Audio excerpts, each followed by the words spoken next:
Hi everyone, just a bit of a preamble before this episode that we did have a few internet issues during this interview and I've had to piece things together and there are some dropouts, so I do apologise for that. We are learning as we go.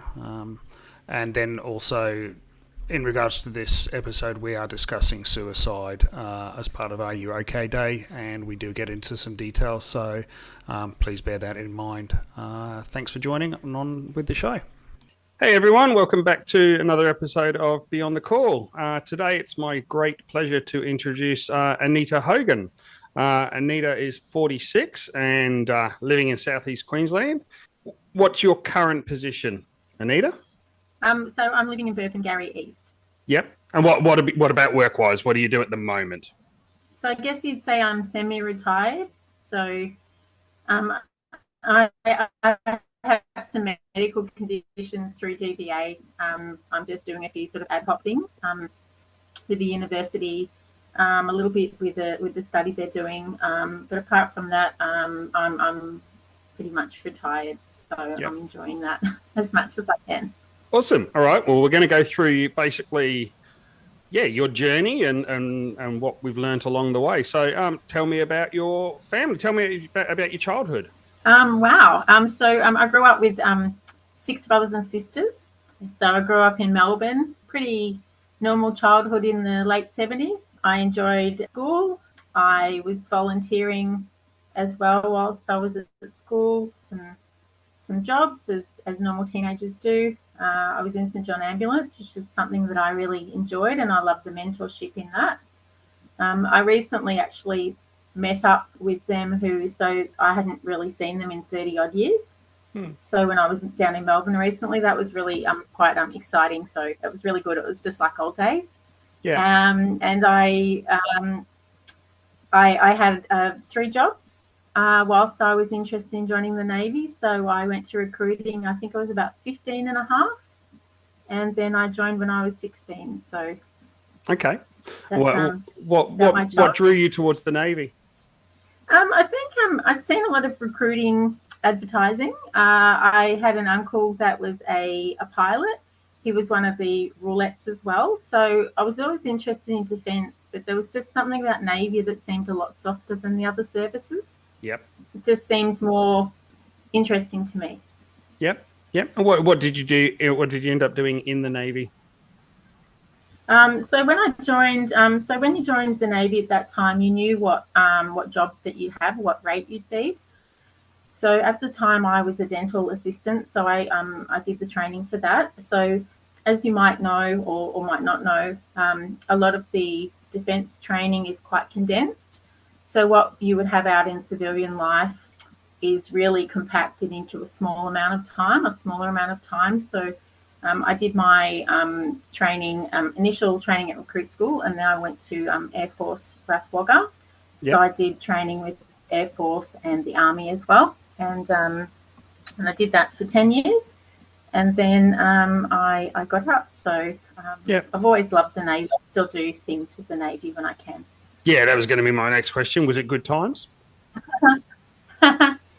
And what about with your family? You got quite a few brothers and sisters? Yes, I do. So my oldest brother, my oldest brother used to work. He worked for the Chamber of Commerce, but he worked as a media advisor to one of the former prime ministers. Yeah, wow. I have a twin sister. Yeah, that was it's pretty amazing. He's very black and white, so that's quite interesting. I have a twin sister that's still in the Navy, actually. Okay. She joined about a year after me, so she's up in Cairns, and she's quite amazing actually, because not only does she work with the Navy, she's also a teacher, and she has a degree in counter-terrorism and warfare, and she also speaks, reads and writes fluent Indonesian, so she's quite an asset to the Navy. She'd be an interesting dinner conversation. Yeah, she is actually. She was just saying to me that when she goes to Bali next, so she's going over to do some teaching. Yeah. It's quite funny, she says, because when she's out or on the beach, she'll have the Indonesians come up to her and talk to her and she waits a little bit, and then she talks back to them in their language, and she says they're quite blown away that she actually understands. Yeah. Yeah. So I have, yeah. I was going to say, Indonesian's a language that I think should be offered more at schools and things like that. You know, they are our closest neighbour, 160 million of them. I remember growing up learning French and German, wondering why the hell are we learning French and German in Australia? Yeah, it's quite interesting because the Indonesian language it's quite a difficult language, but I guess it's a little bit more of a friendlier culture, I think, than maybe some of the other ones. So quite happy people, I think. They're interested to learn about you if you're interested to learn about them. So yeah, still to go over there. Haven't been over there yet. So no. So you got a couple of nurses. Are they nurses in the Navy as well? No. So a couple of my other sisters. So the next one, or actually the brother down from Rhodes is a barrister, and the sister down from him, my sister Jenny, she's a paramedic and a nurse as well. So she's been one for probably about 15 years. Yep. Then I have another sister who's a physio, and then my last sister, she's a nurse as well. So she's a degree in nutritional medicine. So yeah, wow. So a family of carers and community service, really, isn't it? Yeah, I think so. It's quite a dinner table conversation. If we ever get together, it's very interesting. Yeah, I can imagine. Okay, and then so you worked for the Navy for 15 years, and did you get posted all over the place, or you were mainly stuck in one sort of? I was with them for 10. 10. I was down at. That's okay. I was down at Cuttable. So that's just down from King's Cross. So that was an interesting time in the early 90s to be in King's Cross. But no, that was actually really good. I worked at the environmental medical unit down the bottom of the base. Yeah. And then because I was so young, I was classed as someone called a Cinderella. So being under 18, you had quite a bit of freedom, but people in those days, I got looked after quite well. So if I wanted to go up to the cross, someone was insistent on coming with me. So I was at Cuttable. I was also at Albatross. I was posted to HMAS Albatross at the dental unit there. And I was also on attachment to Creswell as well. So we used to travel to Creswell to do the dental checkups for the officers, for the new officers coming in. So they would be officers, they were called NEOCs and QEOCs. So you would have your new entry officers and you would have your qualified. So your doctors that were coming in to do their training and dentists that were coming in to do their training as well. So yeah, did you get any deployments while you were in the Navy? No, I didn't. I was looking at being posted to sea because our branch is quite small. But at the time, I had a 4-year-old and a 2-year-old, and I was well aware that it was a requirement potentially to go to sea. But I just found that really difficult at the time, so it was up to me to try to find a replacement. Okay. To go, or up to the Defence Force. Yeah. So did you? Was it that sort of time that you decided to get out of the Navy, like as in with the kids and that sort of thing, or what led you to come out of the Navy? So at the time, when I didn't want to go to sea, so I'd never gotten into trouble before, or as we call going to the table. So at the time, because I didn't want to go to sea, they sort of said we can RNINU, which is retention not in the interest of the Navy. So I ended up deciding to get out on the Friday, and I came back to work for them as a civilian on the Monday. Oh, okay. So that was quite a process.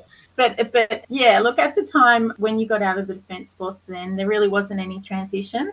Yeah. So you sort of you got out and the door was slammed, and you came back, and you really sort of you either realised it was the best decision that you made or the worst decision, I think. So it's a hard environment to get back into. And looking back, was that the best decision or the hardest or the worst decision you made? I think It was probably the best decision for me. I found it very difficult with kids, as most defence people do. They make it part of their life, but it's not really much of a life. Not a life for the kids anyway. So I just found it easier to get out, because when I was doing duties and things like that, you would go to work at 7:30 in the morning. You would obviously drop your children off at childcare before that, and sometimes it was dark. I do my role at work, then I'd go and be part of the duty watch. So that was a bit challenging, because then you had to do all the different duties, different uniform changes, be aware that you might be needed at night time, so you didn't really sleep. And then you would go and do duties in the morning, part of the flag party, then go back to work, and then go to childcare to pick up your children, and then it was usually dark. So you hadn't been home for 2 days. Yeah. So I just found that really difficult. So getting out was probably the right side of the line, if that makes sense. Yep. Okay. So you had 2 children, and then you stayed with them as a civilian. How long did you end up staying with them for? Sorry, what's the question? How long did you end up staying with the Navy as a civilian for? Oh, okay. Not for very long, actually. I just found that really challenging. So I ended up going interstate, and I was working for the public dental service and volunteering in palliative care as well, and then starting to become a nurse. So, okay, what were you doing in palliative care?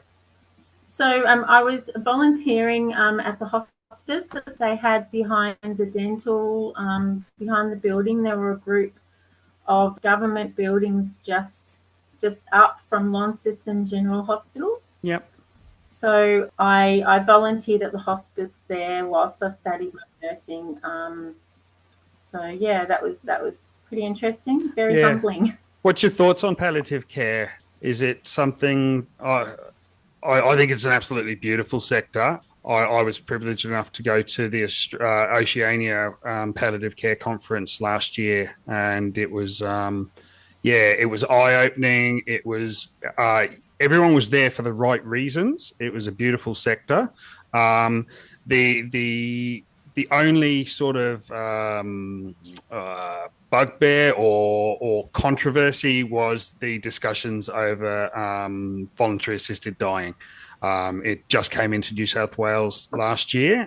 We'd had it in Queensland for a year or so before that, and it was very interesting to see the sectors wrestle with that, because they're very much about, their charter is very much about not prolonging life and not ending life early.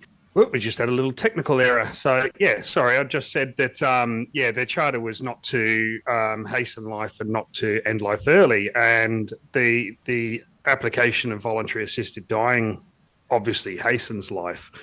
Now, personally, I'm all for the option of voluntary assisted dying. So for those that are not aware, voluntary assisted dying is a process where through doctors you can obtain what they call the substance, and then at a moment of your choosing, you can take that substance, or if you are unable to yourself for physical reasons, then a doctor can give you that substance, and that causes your death. And I was really surprised to learn that about 25% of people that obtain that substance don't actually use it. They just like the option, that control they have of when they can take it or when not. So, I found all of the staff within the palliative care area were just, they're special people. I don't know if it's a sector I could work in myself, but I have nothing but respect for those that do. No, you're right. It's a very niche part of medicine, I guess, and nursing, and those the nurses, and even the chaplains. The chaplains taught me some interesting things about that area of medicine and about myself. So it's a very different feel when you walk into a hospice or you walk into someone's room. Yeah, no, I think there's definitely a good way to die, a good death, they say, and there's when it doesn't go well, which is what I've come across as well. So And we do not, as a culture, Australian culture, but Western cultures in general, we do not do death well. We do not talk about death. We do not deal with death very well. No, well, it's pretty final, isn't it? So you really, if it's an expected death, not a sudden death, you really want that person to be pain free, and then to die in dignity in the way that they choose. I guess that's the one last right that a person has, is to choose how they go. And I guess the voluntary assisted dying at least gives them that option. So 100%.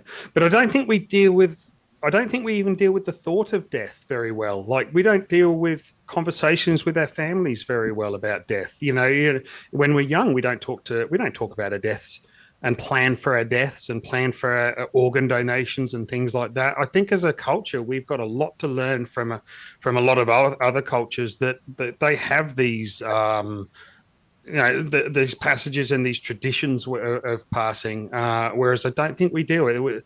As soon as you start talking about death with people, and I don't mean unexpected deaths, I mean just the general plan. It's the one inevitability we've all got. What is it? The old death and taxes. So we need to be able to talk about death and what we would like to be, how we'd like to be treated in our death or our final days. We need to have those conversations as young adults upwards. Yes, I think when you were talking, if people plan their funerals, it's such an abstract thing to their families that they just think, oh look, that'll never happen, or that's 20 or 30 years away. But it could be the next day, it could be the next week, and yeah, it's just, I guess it's something to talk to kids about and your family in a particular way, not to sort of be too heavy on it, but to make them aware of what your wishes are, and like you were talking about with organ donation as well. I think too many people think that it's how it happens, what you see in the movies. You're still alive, and then some doctor says they want your heart, and they rush you off and all of that. So people, I think, I was quite scared about that up until a little while ago. So I think when you were talking about the palliative care aspect, that's something that affects not just the person that's dying, but the family afterwards, and how they're treated by the other nurses, by the doctors, their dying loved ones' wishes. That affects them for many years after the person's gone. Absolutely, 100%. I was lucky enough I volunteered with an amazing organisation called Ambulance Wish, which is now available, I believe, they just started in New South Wales, but I know it's in Victoria, South Australia.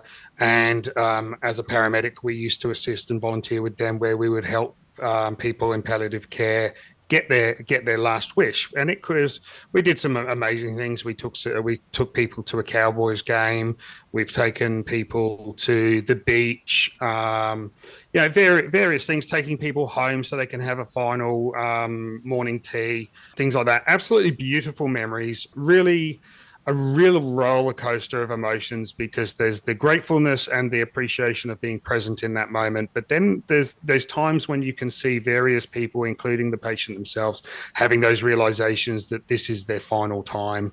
Oh, we're back. I don't know what happened then, and it's gone back to staying recording. So yeah, I seem to be having a few internet issues at my end. So I'm not sure where it recorded up to there or not, but we'll have a look at that. Okay, so you were volunteering at the palliative care, and you were working. You were studying for your nursing. Yes. Yeah. So where did we go from here? So I did finish my nursing, and I worked for the agency, for Caring for You Nursing Agency, for about 12 years. So I finished with them a couple of years ago when I came up to Queensland. So during COVID, I came up here. There wasn't much work in Victoria, so I came up to work for them. But as it turns out, there wasn't a lot of work at the time, so I only did one shift. Oh, right. And then what sort of nursing did you do in general for the agency? So I did a lot of agency nursing. So I'd go around and do all the drugs. So you just never knew what you were going to get. So as naive as I was at one time, I turned up for a job, and I was told that I only had one medication to give, which was an injection for a diabetic. And then I was on the floor, and I said, what does on the floor mean? Well, the carer was doing the nursing. I think the carers go through some sort of very, very small competency to push out the pills and then hand them out. And then I was doing a caring role. So I found that very frustrating and challenging. But look, the agency said I could have walked out and gone home, but then that wouldn't have been good for my registration for the agency, or more so for the residents there. So I've done, mainly aged care. I've done a few hospital stints.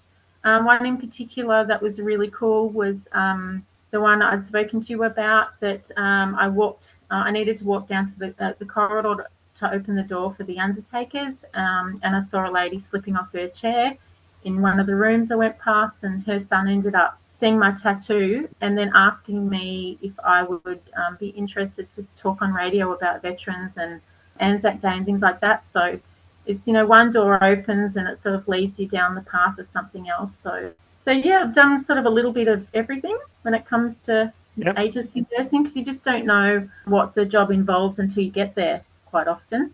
Yeah, because you're literally filling gaps, aren't you? So it depends what gaps are there. Yeah. One trick I used to do, I used to remind myself of which ones I enjoyed more than others, and I would just sort of keep notes, because often I wouldn't remember. You go to so many different places, but I enjoyed that, so it was really good. You learn a lot from the variety as well. You do. You learn in different situations, and you use your skills in different situations. I guess at the end of the day, to look after the residents or to help the people you're looking after. Yeah. So you were asked to go on a radio program. How did that go? Very nerve-wracking. It was really good. I haven't been in that environment before, but I did end up staying on there to read out the footy scores and netball scores, and I think I was on there for about 4 hours in the end. So that was really good. It's nice to meet new people and to do different things. You've really got to get outside of yourself, or things don't change, do they? So good opportunity. Yeah, absolutely. Yep. So Anita's going to read the weather at the end of this. Okay. So and then where do we go from here? How have we still got just the two children? No. So I have my eldest was one of those children. She's 28. And the other one's 25. And then my youngest, I have some younger boys as well. So they're 9, 12 and 14. So they're in Melbourne. So when I came up here to work as a nurse, I had a one suitcase and a hire car, and I got stuck up here during lockdown. So at the time, as I said, I was working agency. I was working for the minister in Victoria as well. So my sons come up and visit. They're actually coming up on Saturday, so they really enjoy coming up here. It's something different to Melbourne, so that's good. Yeah. So for those that aren't aware, we had some of the strictest, should I say Victoria had some of the strictest lockdown rules in the world. They were locked down for close to 2 years during COVID. Queensland was a lot less. We had a couple of lockdown stints of 3 days or a week or two, and we had it very, very good up here in comparison to other states. So I think you chose the right place to come for COVID. It was I didn't want to be in Victoria at that time, that's for sure. Yeah, no, it's interesting. I think sometimes you've got to go where the bouncing ball is, and it's hard to make decisions sometimes, especially during COVID. So when I came up here, I met up with a girlfriend, someone I'd met on Facebook actually, and she said to me, we had coffee, and she said to me, why don't you go to uni and do this degree? And I said, are you kidding? I can't go to university. Like, I don't have the time or the mental space to go. But she's so passionate about suicide in general and mental health. Yeah, so I did. I don't know how I managed it, but I managed to do it, and here we are. So what was that degree? So I have a postgraduate degree in applied psychology only in the area of suicide. So it's a postgraduate degree master. So it's the degree plus part of the master's. So it's a level 8, 8.5, and a doctorate's a 10. So yeah, right. Okay. Yeah. No, and that's in suicide. Yeah, so that's in so that covers suicide prevention, education, behaviours and research. So you learn all about what suicide is and what it's not. Yeah. So all right. So let's let's open that up then. We'll open that can of worms. Now, similar to death, we don't talk about suicide enough, as you are well aware. So for you, what is suicide? For me, well, suicide's yourself attacking itself. You attacking yourself. So I guess suicide, the general public, I guess, have a belief that suicides are from people that have depression, and that's just not true. So suicide is actually a behaviour and not a mental illness. So suicide, I guess, is the point that people get to when they're in despair, when they're really at that point of no return and feeling like they don't belong, they feel like they're a burden. To be able to end your life, there's lots of formulas, lots of theories, but there's really one that sort of takes the cake, so to speak. You've really, it's typical in all suicides. So people feel like they're a burden. They feel like they don't belong, but you also have to have the physical fearlessness to be able to end your own life. So that's why the people that don't have that physical fearlessness or that access to be able to do that, they're the people that will jump off a bridge. They're the people that will stand in front of a train. Standing in front of a train is something called suicide by an outside agent. So that you're waiting for the train to end your life, the train to hit you, you're not running into the train. So the ways that when people sort of scream out, and someone might say, use myself as an example, someone might say, Anita's tried to end her life 3 times, and they know the methods I've chosen. Not only is it quite often a cry for help, that person, depending on the method that they've chosen, will tell a person that they don't want to die, they just want the pain to stop. Suicide's a funny thing because, we can't get rid of suicide. People that say that they want 0 suicides, it's not possible, it's not reasonable. So I guess you can't get rid of suicide, but you can increase hope and try that and buy that person another day. So I guess mitigate the strategies so that they can cope and help themselves. So, but I mean, of course, as you know, there are going to be people out there that it's not if they're going to suicide, it's when, which is sad. We can't save everyone, but I guess we can only make people's lives better and give them hope so that they can live a better quality of life. Yeah, I've been to literally hundreds of suicides in my career, and what I've come up with is that the most, for suicides to be extremely high risk, apart from having a plan, is the two words: if they feel worthless and they've got loneliness. If those two combine, the risk of active suicide is through the roof. Because as human beings, that worthlessness and that loneliness, they're the two of the worst feelings we can feel. And the worthlessness comes from many things. Obviously, it can be that intrinsic thing, but it can be the world beating you down. And if you're feeling worthless, then it can be hard. The hard part about that is it is easily changeable, but it takes a community to change it. It's not just an intrinsic change. It takes a community to make those changes. So I think we've got a lot of work to do in the suicide space. I think our public funding is woeful, and it's So, and I guess so. That path or that degree that you had, I'm guessing that was sort of that was one of the lead-ins. So you're currently an RUOK ambassador. Tell us about that. So I've been one for about 3 years, probably about 8 years ago.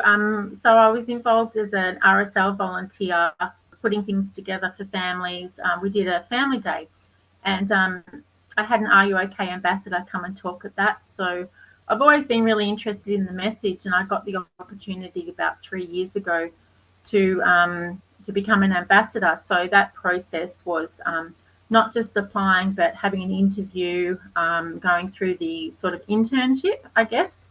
And I guess and just to deliver their message, which is a simple message, it's actually Are You OK Day tomorrow. So our simple message is the ALEC ask that person how they're going. Be willing to listen, have the time to listen, to encourage action. So encourage them to seek support, to talk to their family and friends and their doctor. But one of the most important parts is the last part, and that is to check in. So many people, as you know, will ask because they want to feel good about themselves, or they want to give someone a pat on the back, but they're not willing to check back in to see if that person needs further support, or to just check back in to show that your connection with them was genuine.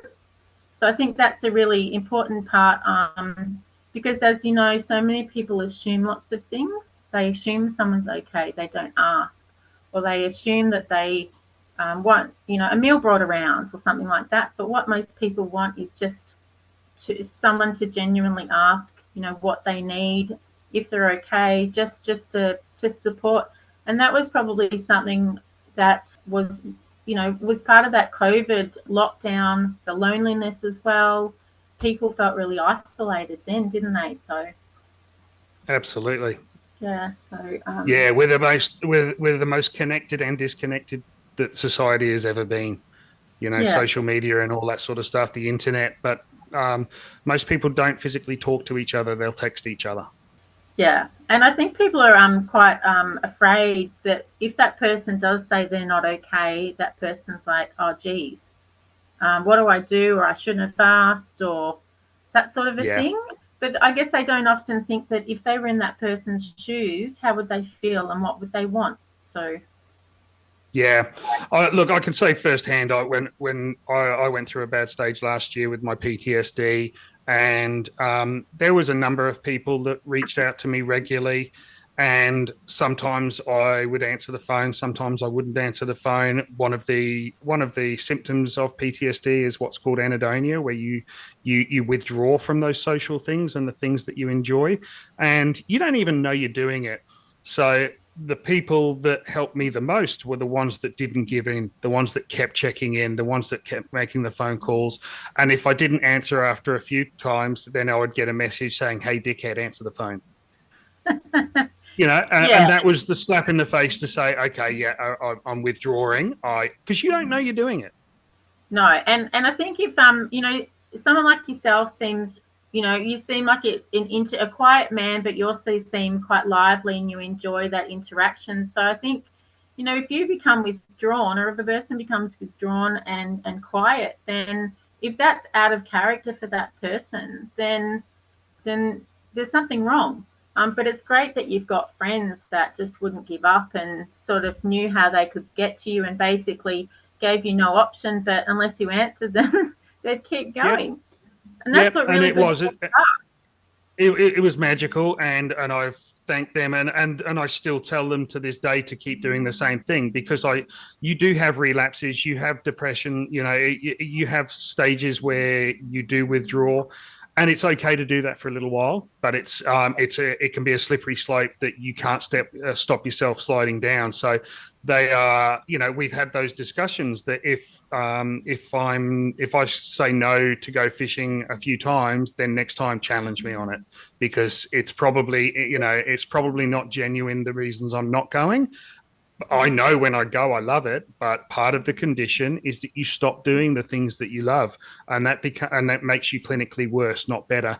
Even though at the time it just seems too hard. So there's a lot of symptoms to PTSD and loneliness, suicidality, and things like that. That if we know what to look for, everything's easy in retrospect. The amount of things that when somebody ends their life, or when somebody looks back and you go, I missed that, and in retrospect, it was clear, but we're not very well trained in it. So things with like RUOK Day, I'm a big fan of, but I think we also need to know what are you going to do with the answer?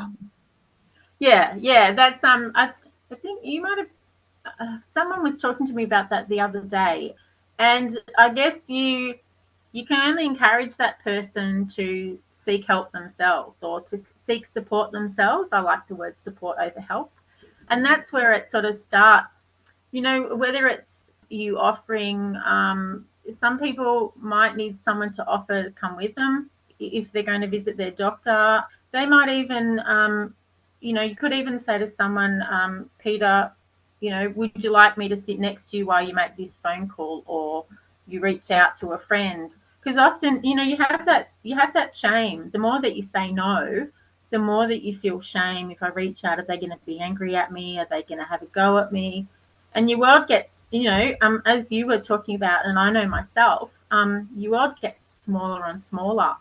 And you make it so small that you don't feel like you can make it bigger when you want to. So, and then you start to become lonely. Yeah. I mean, when you're a busy person, you might need time alone to recharge and spend time with yourself, but it's a slippery slope to enjoy that, to have that recharge time, but also that recharge time doesn't get longer and bigger. And you say no to people because it's just such a mental struggle to get out. I mean, I guess you can always have people, drop in to see you. But then that's an interesting thing as well, because when you're not feeling like yourself, the last thing you want is for someone to drop in and see you in your, clothes you had in the day before, or not showered, or, it's... I think if you're going to do that, it has to be the right person, but it also has to be repetitive.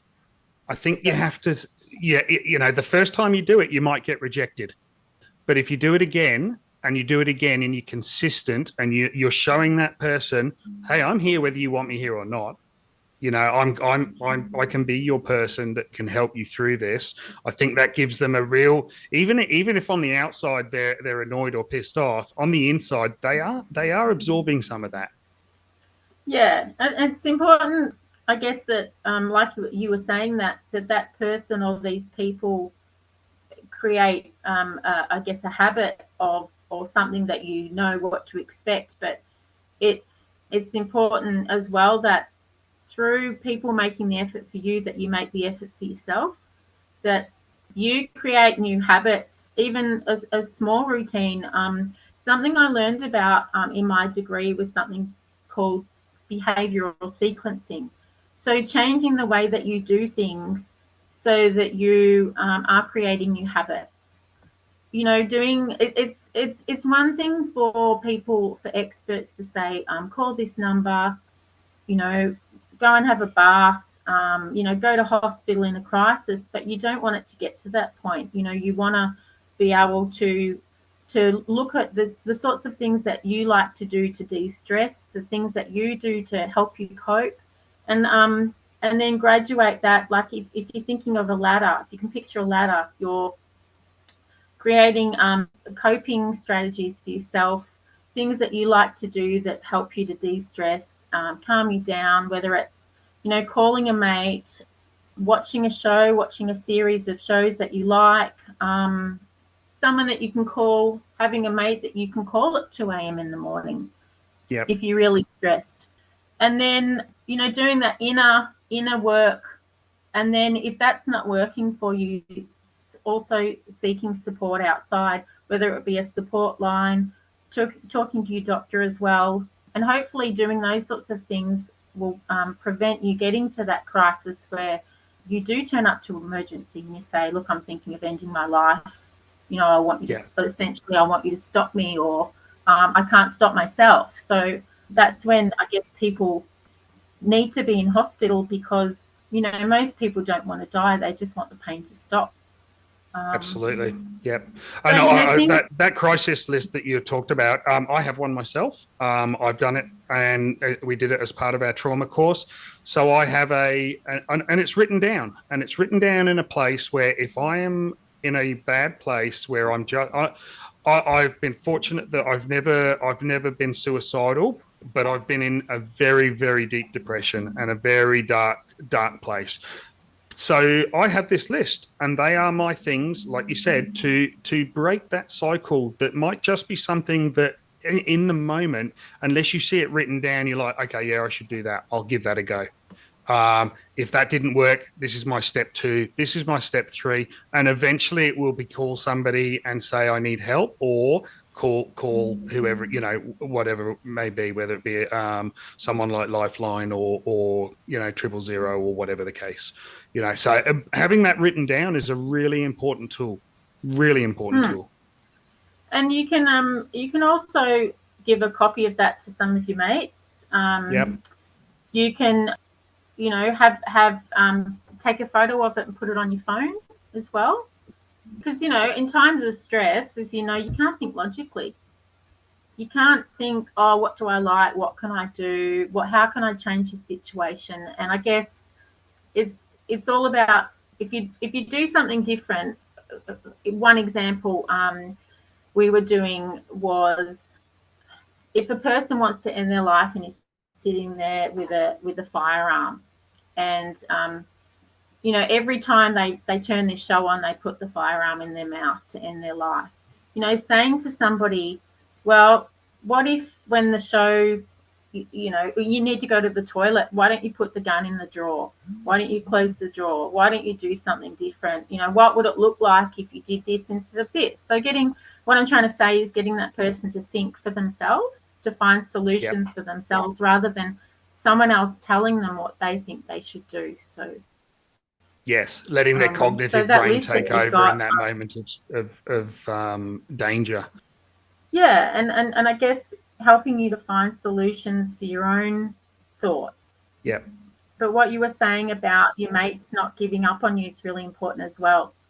So, yeah, you've really got some good mates. I guess for most people, like for the "Are you okay?" message, it's just it's a question of are you okay? And if a person is really sort of stubborn, you can even ask them, are you really okay? So just by adding that word "really" can change the whole way. You're sort of you're asking for honesty. Yes. You're saying you can cope with hearing whatever they've got to say. So that's really important. Is being willing to listen or being willing to support them. And I think and you've done up some flyers specifically for first responders. The "Are you triple okay?" Now I've not seen those before, and I think they are a brilliant idea because first responders are really shitty at taking care of themselves. Well, you guys take care of all of us, and you guys take care of so many people. And I guess at the end of the day, whether you're a first responder, any one of you, or anybody else, when you go home and take your clothes off and have a shower, you look like everybody else. It's a uniform that you wear. You're a human being. You're a normal person. You're a person that's worthy of someone making the effort for you, and you're worthy of making that effort for yourself. So, no, we've got some different flyers and brochures for different things. The "Are you triple okay?" one is really good. I took that to the hospital when I did a talk for them last year, and they were quite surprised that there's something for them as well. And it's for their families as well, because, even though first responders are quite intelligent people, asking "Are you okay?" is such a simple way of showing them that you care about them. It's genuine. Yeah. So I'm not trying to tout the "Are you okay?" message too much, but just asking in any way that shows that other person that you're caring about them. It's compassionate. And I think the consistency is the key message. It's not a one-off. It's not a one-off. It's if you ask that question, don't make it a one-off. It's not a once a year question. It's a regular question. It's not an everyday question either, because you need it to have meaning. You don't want it to be annoying. But as you said, that "Are you really okay?" is a different word. It's a different question. Yeah, so the "Are you okay? Are you really okay?" is a different question. And when it's asked consistently, but not every day, but just consistently with meaning, you're more likely to get an honest answer over time. Yeah, and I think that when someone asks you anything, even that question, you can feel if that intention is genuine from that person. Yeah. And as you've said before, that the "Are you okay?" message, or any question or any any genuine concern for the welfare of another person is about asking, even the people that you don't know if they're suffering some sort of mental condition. It's to ask even the people that are quiet, or the people that are doers, or the people that are always helping other people. They're probably people that everyone else avoids because they assume that they're okay because they're doing stuff for other people, but they're no different to anyone else. Yeah, absolutely. Absolutely. So, what's your biggest takeaway as being a community ambassador for RUOK Day? What has been your biggest learning? My biggest learning is meeting people where they are. As an ambassador, I've learned a lot about myself. One of my conditions is anxiety, so that makes it difficult to get out of the house and to do things. But to talk about something that I'm passionate about. Okay, we're back. We're having some ongoing internet problems about that. So sorry, guys, and anyone who's watching on YouTube. Unfortunately, we lost the video for Anita. But okay, Anita, you can hear me? Yes, Darl, I can. Okay, no worries. So my question before we had our problems was, as an an RUOK Day ambassador, what's been your biggest learnings? My biggest learnings would be about learning to connect with people where they're at through the Are You OK message, I guess, but also just through showing people that you care about them.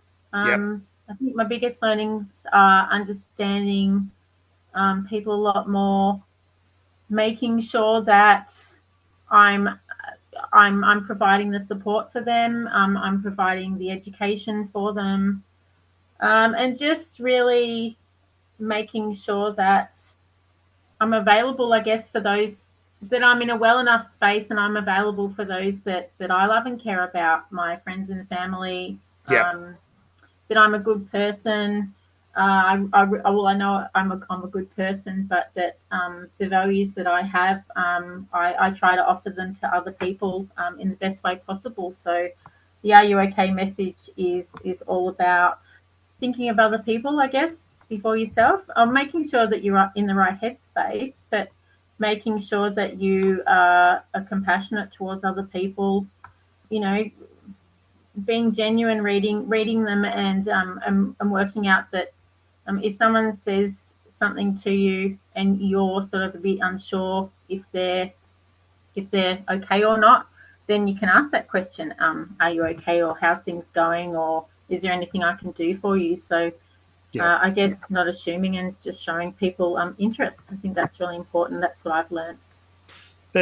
I saw a beautiful like Instagram clip or whatever yesterday, and it was a clip about 13 men who rang up they call them bros, but obviously they're best mates. They ring up their best mates and they just say, "Hey, I was thinking about you, and I just wanted to tell you I love you." And those words were so powerful. They were so the reactions on the other end of those phones were, some were concerned, are you okay? Why are you asking me this? Or why are you saying this? To, man, I really needed that. And to, I think if you Google 13 guys tell their best mates that they love them, it is a really powerful example. And it's the same thing as saying, are you okay? Saying, I love you, I'm here for you, you're not alone. I think that's a really special thing to do. Yeah, I mean, it surpasses. I mean, it doesn't matter what gender you are or what background you're from. It's a common message, and it's making that phone call or starting that interaction. It is the first step, and following that up with showing someone that you actually care about them is really important. And it also, I guess, it makes that person asking feel good, and it also it's important to have that interaction, but it also allows that other person to then talk to you as well. And if you're a person that's always asking other people or always doing things for other people, you're not doing it to get that validation from the other person, but that interaction hopefully naturally it will sort of be turned around, and you're involved in that conversation, rather than it's a two-way street, rather than it being just a one-way. I'm always making the calls. I'm always dropping into someone's house. Yeah, it's a connection, isn't it? It's that connection between absolutely. It was a beautiful. It gave me goosebumps while I was watching it, because it's such an easy thing to do, and you do love your best mates, and as men, we're more starting to express that in those words. I love you. I know I've got mates that text me that, and I love you, bro, and it means the world.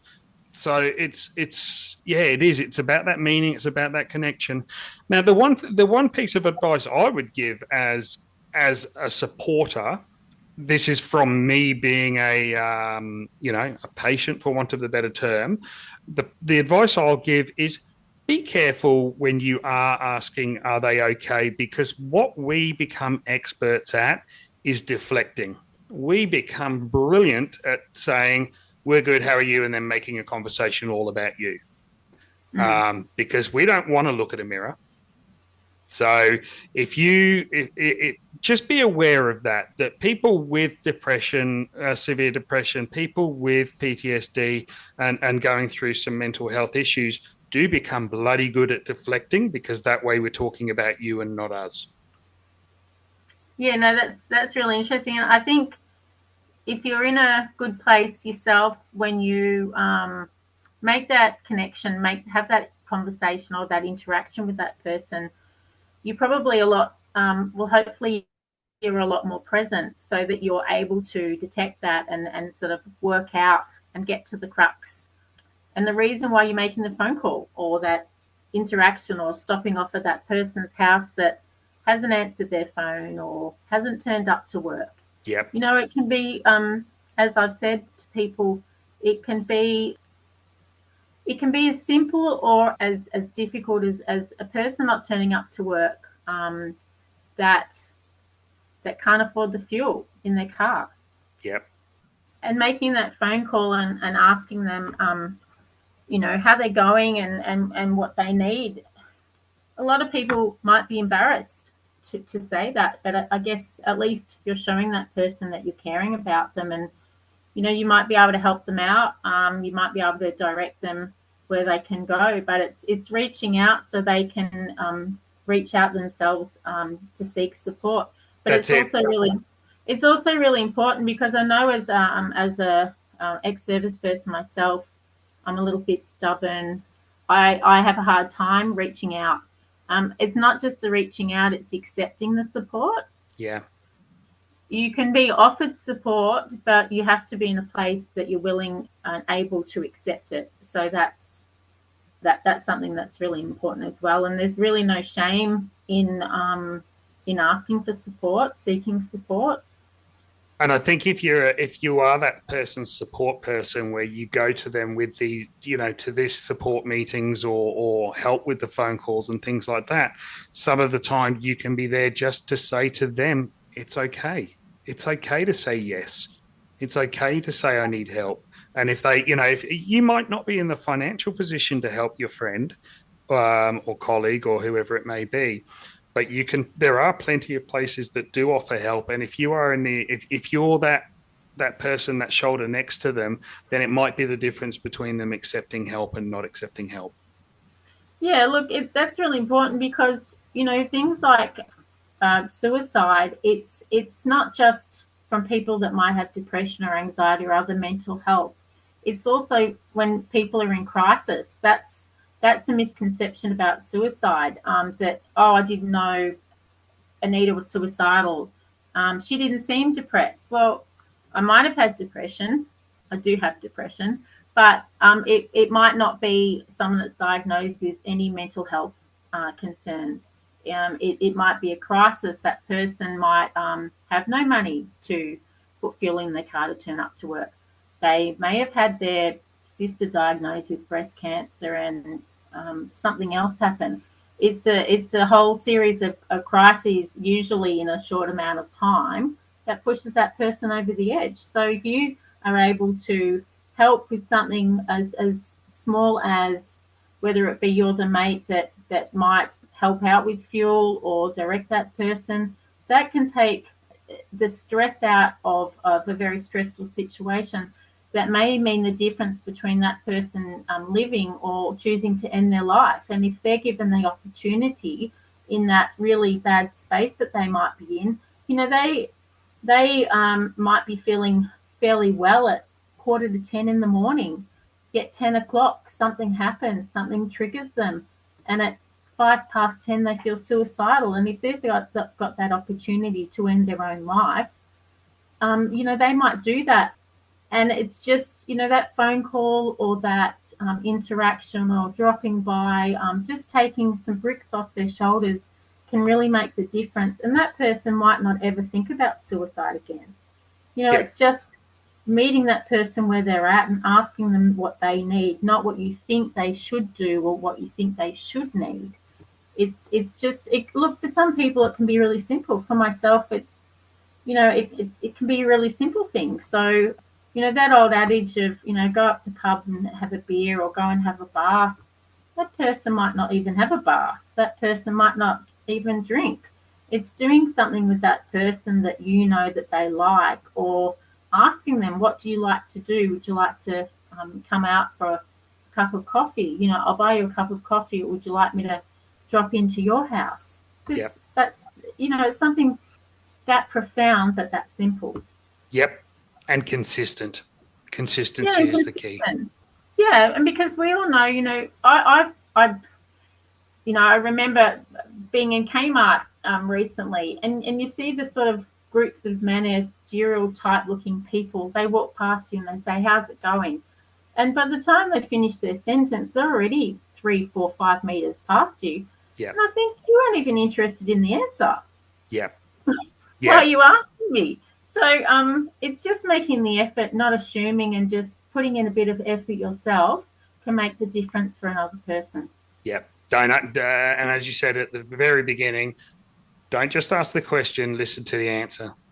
Yeah, and actually really listen to the answer and, ask them more questions and get them to think for themselves. That's the biggest thing, because you can be told X, Y, and Z, and I think you should do this, but that person's got to think for themselves, because that's the only way that they can seek support and to accept support and to learn new strategies that help them to de-stress when they're really feeling like they're, going over the edge. Yeah. So, yesterday was World Suicide Prevention Day, I believe, and I think tomorrow is RUOK Day. Tonight I'm going to go and do a talk in front of 50 or so SES people. Your brochures turned up this morning that you sent me up, those 000 ones, the Are You 000 OK? So that'll be excellent to take to them. And I will take some of the, the things that we've talked about today to them. And again, it's just about starting a conversation. I started this podcast because I just wanted to start a conversation. I wanted people to see what other people have gone through, as far as their journeys or their PTSD or their injuries, and more importantly, their recoveries. And was hoping that somebody, it might just catch somebody that was having a negative thought, or that they hadn't realized that they were having these thoughts. I've already had people reach out that say, I've reached out for help. I've recognized from your conversations with other people that I'm going down that pathway. So now I've reached out for help. That's the only reason I've started this podcast. And it's because of people like yourself, Anita, coming on and sharing your story, sharing what you do, what you're passionate about, that, we can try and get a message out there that nobody's really alone. It's just a matter of finding your people. And so if anyone wants to any more information on Are You OK, what's the best way they can get that? They can go to ruok.org.au. So we have lots of resources, some really cool stuff actually. We have lots of brochures, resources. Some of the conversation cards that we have that I'd sent you are really fantastic, because they have the simple prompts for the message. When you're sort of feeling a bit flustered and you're thinking, okay, what do I need to do? Do I need to do all these huge steps? it brings it down to 4 steps: the ask, are you okay, listen to them, encourage action, and I think the most important one is to check in. But it also has, on some of these resources, it also has some support numbers on the back. Important for people, and you can put the card in your wallet. So, and you're not bringing this big thing up in front of someone else. You can have that card wherever you want to put it, really. So, it's an important message because, if you can help someone to reach out and seek support, that can help them with lots of different things. It might help them with things like aggression. Helps them with their behaviour as well. That if they seek support, they can unravel what's bothering them and get to the crux of the problem. Because quite often there's underlying things that most people aren't normally aggressive people, and there's some underlying problems. So when it comes to suicide, there's other things underpinning why they're suicidal. Is it depression? Is it most people don't want to be violent. Most men don't want to be violent. Most women don't want to be violent. What's at the base of that? Yeah. And I guess if the person can reach out and feels capable and comfortable to reach out for that support, but also has the support of their friends to encourage them to keep going and live a really good quality of life, because I think that's what most people want to live, a good quality of life. Absolutely. They just want to feel loved by other people. Yeah. I think and that's you normal. asking that question, just checking in, asking that question and checking in can literally be the difference between somebody's life and somebody's death. And, even if you see somebody in a position where they're at risk, if you're at the top of a hill and somebody's on their own and they're contemplating or they might be contemplating doing something, how much is it going to hurt you to say, hey, mate, are you okay? Because sometimes that's all they need. Yeah, and I think your intuition would be going off, and that's something that's really important to listen to, is your intuition telling you there's something not right here. And that feeds into what you just said about asking them. It takes a few seconds out of your life to ask someone if they're okay, but it could, could completely change their life, and it has the ability to save someone's life. I mean, they say that for every person that ends their life, it can affect up to 135 people. And so that's not just their family and friends, that's the people that know them or know of them. Even, now that's through social media branches as well. But for that one person, it could completely change their life. Yeah. In such a really good way. Yeah. It's really so, important. Anita, it's been an excellent talk, a great conversation. It's obviously a fairly, I don't know if you'd call it dark, but it's not an upbringing topic, but it's a super, super important topic. But what I like to do is I like to end every conversation on a positive. So tell me a positive experience you've had through your working or your advocacy journey that stands out for you. It's a difficult question when you're put on the spot. I think talking to someone and them telling me that they were going to end their life that day, and realizing that, that's a person in front of you. There's been so many different experiences that I've had. It's really hard to put my finger on just one of them, but what you've just said is you've literally stopped somebody from ending their life by asking if they're okay. Yes, and I really value who people are, and I really appreciate that it takes one decision for that, being that standing in front of you to not even exist anymore. Like to be, you want that person, or you want for themselves to be on this side of the earth and not the other side of the earth. Yeah. It's just, just to care. I guess you'd want that person, you'd want anyone to care about you, and ask you that question. So why can't you ask that of someone else? Yeah. Why can't you get outside of your own head to show someone else that you care about them? I think that's a really important, and it's cathartic as well. You feel better by looking after other people. It's human nature. Yeah, no, it sure is. All right, Anita, it has been lovely to meet you. Thank you for being so honest and sharing your journey. So, yeah, if anybody needs to get into contact with Anita, just contact me at beyondthecallpeter@gmail.com. Apologies for a few of the technical hiccups we've had today. Internet hasn't been playing the game too well, and I'm doing my best to zip them all together and present something that doesn't sound too bad. So, but I'm a paramedic, not a sound engineer. So we'll do our best. So, Anita, thank you very much. Thank you for sending up those brochures. They will be valuable, and I hope people ask you, "Are you okay?" And it's something that I'm continually asking, and always will. As you said, checking in is the most important. Yeah, no, thanks for having me. It was really, really lovely to talk to you, and you're obviously a man that's very passionate about other people and bringing your message out and via social media. So, like you said, if only one person listens to this message and it changes something in them, it gets them to think a different way or to do something different and better for themselves or for someone else, then it's worth it, isn't it? 100%. Couldn't agree with you more. All right. You take care of yourself, Anita, and I look forward to talking to you again soon. You too. Thank you, Peter. Bye, everybody.